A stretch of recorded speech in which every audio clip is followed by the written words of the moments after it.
ஏச்சி அவளே கிளாஸ் எடுக்கணும் வாங்க போவான்னு சொல்லி கூப்பிடுறா. இப்போ சோத்து முட்டையை பிரிச்சு வச்சு தின்னுட்டு வரா பாரு. இவ சரியான பக்கி பண்ணாத இருந்துட்டு பெரிய இம்சையா இருக்கட்டி. ஏச்சி வாயை தொடட்டி ஒரு பக்கம் வழியுது. ஏட்டி காலில் தான் திங்கிட்டு வர அப்புறம் என்ன இப்போ வரது பிடிச்சி திங்கிற. மதியத்துக்கு சாப்பாட்டுக்குன்னு ஒரு இது இருக்கே நேரம். அப்போ தின்னா உனக்கு அதுக்கிட்ட அவசரம் தாங்காச்சு. உனக்கு என்னத்தை தான் செய்யறதோ தெரியல. அவ வர நமக்கு நம்ம பெத்த மாவ கணக்கில் இருக்கிற அவனா நமக்கு சொல்லி கொடுக்க போறாளேன்ற ஏக்கத்துல கஷ்டத்துல நான் போய்கிட்டு இருக்கேன். என்னமோ சோத்து முட்டை பிரிச்சு இங்கே தின்றா வரட்டி. இவ பக்கி பண்ணாதி. என்னத்தை சொல்றதுன்னு தெரியலப்போ. வாங்க கம்முன்னு வாயை முடிக்கிட்டு. என்னாடி இது பெரிய கொடுமையாக போச்சா?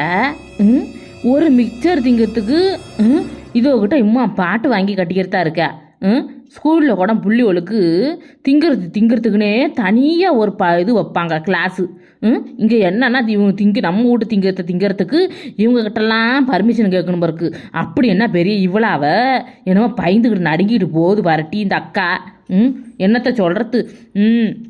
இதே ஊடாக இருந்தது வேலைக்கு மட்டும் வராமல் இருந்ததுன்னா இத்தனை நேரம் நம்ம எத்தனை ஐட்டத்தை தின்னு